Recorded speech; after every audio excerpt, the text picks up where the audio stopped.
Civil engineering Bangla চ্যানেলে সবাইকে জানাই স্বাগত। আগের ভিডিওতে আমরা জেনেছি ব্লেন্ডিং কীভাবে করে একটা ভালো ব্রিক তৈরি করতে গেলে, তারপর জেনেছি টেম্পারিং কীভাবে করতে হয়। যদি ভিডিওটা না দেখা থাকে তাহলে উপরে আই বাটন থাকবে বা প্লেলিস্ট থাকবে, সেখান থেকে এই ভিডিওটা চেক করতে পারো। আজকের ভিডিওতে আমরা জানব মোল্ডিং কীভাবে হয়। আজকে আমাদের টপিক হলো মোল্ডিং, এবং এই মোল্ডিংয়ে কিন্তু অনেকগুলো ভাগ আছে, অনেক রকমভাবে মোল্ডিং করা যায়।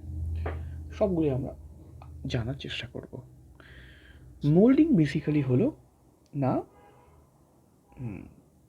একটা বক্স আছে, যে বক্সে ব্রিককে মোল্ড মানে ব্রিকের শেপিং করা হয়, টু ক্রিয়েট শেপ, এটা লিখতে পারি আমরা। ঠিক আছে, এই যে লেখা আছে, it is a process giving a required shape to the brick. তবে কি, কেন ব্রিককে আমরা ওর শেপটা আমরা দিই। ঠিক আছে, এবার যেহেতু অনেক রকমের মোল্ডিং হয়, তাই এর কিছু কিছু নাম আছে। যেমন একটা মোল্ডিংকে বলা হয় হ্যান্ড মোল্ডিং,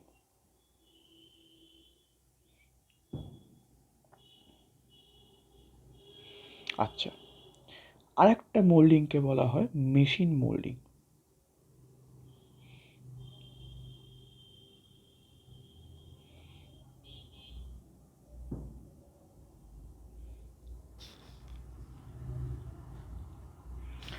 যেটা হ্যান্ড মোল্ডিং হয় সেটা জেনারেলি সফট মাড হলে, মানে মাটিটা যদি সফট হয়, নরম হয়, সেটাকে আমরা হ্যান্ড মোল্ডিংয়ে কাজ করি।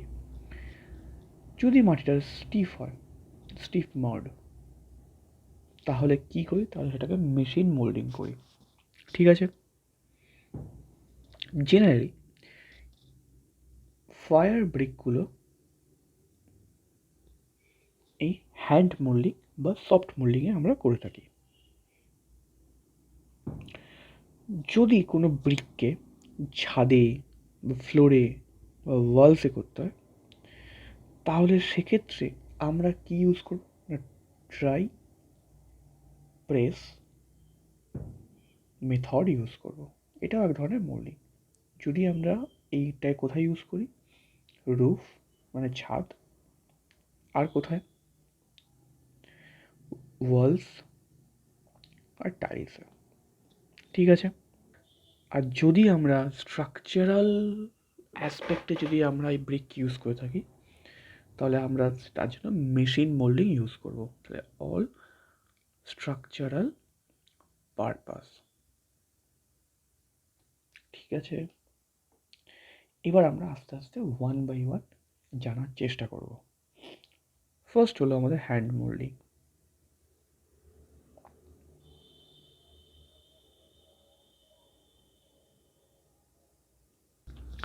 হ্যান্ড মোল্ডিং কি বলছে না, এই ছবিতেই দেখো মোল্ডটা শো করছে।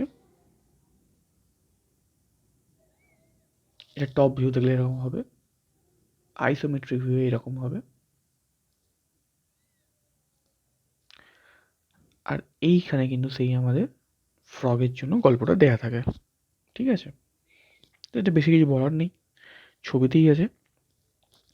এটা এই এটা কি করা, আইদার টেবিলে বা মাটিতে। আমি আমাদের এখানে অনেক ব্রিক ফিল্ড আছে, ব্রিক ফ্যাক্টরি আছে, আমি গেছি সেখানে। জেনারেলি মাটিতে দেখি ওরা করে ব্যাপারটা, আমি টেবিলে দেখিনি, কারণ আমাদের একটা গ্রাম সাইড তো। আবার এক্সট্রাভাবে টেবিল লাগাবে, তার এক্সট্রা খরচা, কী দরকার, মাটিতেই হয়ে যায়। ঠিক আছে, তো হ্যান্ড মোল্ডিং মাটির উপর এটা করে।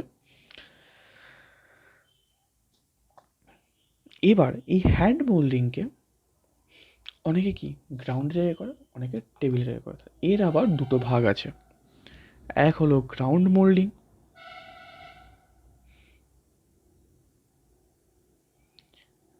আর একটা কি না, আর একটা হলো টেবিল মোল্ডিং।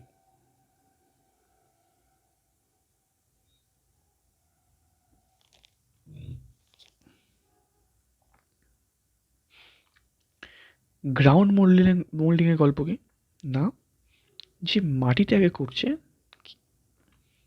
সেখানে স্যান্ড ছড়িয়ে নেওয়া হয়, স্যান্ড স্প্রেডিং করা হয়। কেন স্যান্ড স্প্রেডিং করা হয়? কারণ রাফনেসটা মেনটেন, ফ্রিকশনটা মেনটেন করা। যদি ফ্রিকশন যদি না থাকে, তুমি মাটির উপরই মাটি ঢালছো, সে তো লেগে যেতে পারে, চিপকে যেতে পারে। তো এখানে যাতে প্রপার ফ্রিকশনটা কাজ করে, সেই কারণে কী করা হয়, স্যান্ডকে স্প্রিঙ্কল করা হয় বা ছড়িয়ে রাখা হয়। এই যে লেখা আছে, the ground is level and sand is sprinkle on ইট।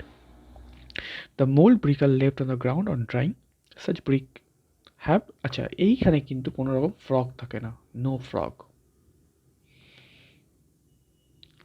আর যেহেতু স্যান্ড ছড়ানো হয়, তাই লোয়ার যে লোয়ার ফেস যেটা, সেটা কিন্তু রাফ হয়, কারণ ফ্রিকশনটা মেনটেন করার জন্য। কারণ স্যান্ড দিয়েই ফ্রিকশনটা আমরা ইনক্রিজ করি যাতে ভবিষ্যৎ চিপকে না যায়, কারণ আমরা ড্রাই করতে দিয়েছি, সময় লাগবে, এরকম নয় যে আধ ঘন্টায় ড্রাই হয়ে যাবে। তো লোয়ার ফেসটা রাফ থাকে। তারপর প্রপার যখন শেপ দেওয়া হয়, যেটা এক্সট্রা থাকে সেটা দিয়ে সেই এক্সট্রা মাটিটাকে রেখে দেওয়া হয়। আর প্রপার শেপ দেওয়ার জন্য আমরা কি ইউজ করি না, wire strike and wooden strike, এই জিনিসগুলো আমরা ইউজ করে থাকি। আচ্ছা, এই মেথড কিন্তু লার্জ, এই মেথডটা সেখানেই অ্যাপ্লিকেবল হবে যেখানে লার্জ অ্যাভেলেবেল গ্রাউন্ড কিন্তু আছে।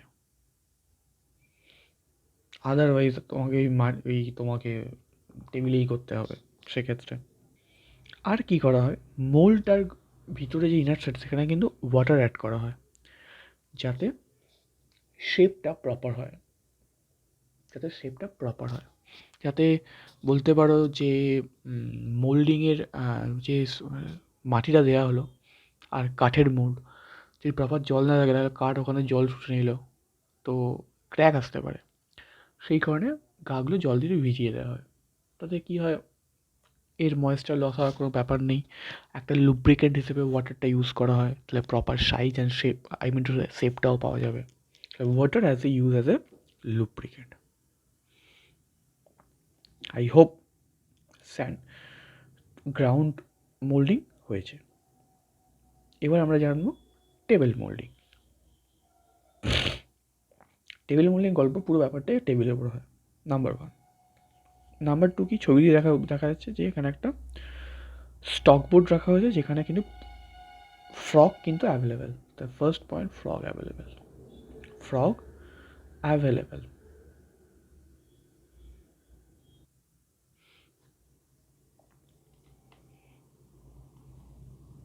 আচ্ছা, কী বলছে, the brick are mould on stock board, তাই যে বোর্ডটাকে ইউজ করে সেটাকে কী বলা হয়, stock board. Moulding table, stock board have projection forming frog, বলেছি ফ্রগ আছে। Process of filling clay mould is the same, ঠিক যেমন গ্রাউন্ড মোল্ডিংয়ে করা, এখানেও ঠিক সেম, কারণ ব্যাপারটা একই, একটা মাটিতে হচ্ছে, একটা টেবিলে হচ্ছে, কমন সেন্স। তারপর কি, the mould containing the brick is smartly lifted off stock board and inverted so that moulded clay along mould rest on the pallet. ঠিক আছে, the mould is then remove, same ব্যাপার। তো এটা same as the ground moulding, শুধু এখানে কি ফ্রকটা available থাকছে, আর আমরা পুরো কাজটা স্টক বোর্ডের উপরে করছি। এবার যেটা করবো সেটা হলো মেশিন মোল্ডিং। তো কাজটা কী হয়, এটা তো ম্যান মেড হয়েছিল, মেশিন মোল্ডিং করবো।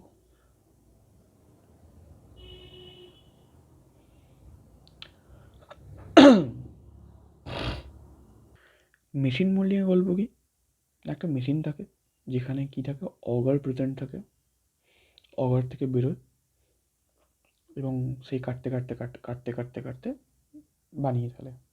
কী বলছে, আচ্ছা, মেশিন মোল্ডিংকে অনেকে বলে, এর আবার দুটো ভাগ আছে, একটা হলো প্লাস্টিক মেথড, একটা হলো ড্রাই প্রেস মেথড। প্রথমটা আমরা বলছি প্লাস্টিক মেথড। আচ্ছা, তো প্লাস্টিক মেথডের গল্প কি না, প্লাস্টিক মেথডের গল্প হলো, স্টিপার ক্লে থাকে, তো তাকে রেক্ট্যাঙ্গেল ওপেনিং দিয়ে বের করা হয়, ওপেনিং থেকে একটা ক্লেটা আসে, the bricks are cut from the bar frame consisting several wires and distance of brick size shown figure. কিছুই না, অকার থেকে বেরোয় পুরো মাটিটা, সেই কাটতে কাটতে কাটতে কাটতে বেরিয়ে যায়। That is the plastic method. এবার সেকেন্ড হলো dry press method. Dry press method.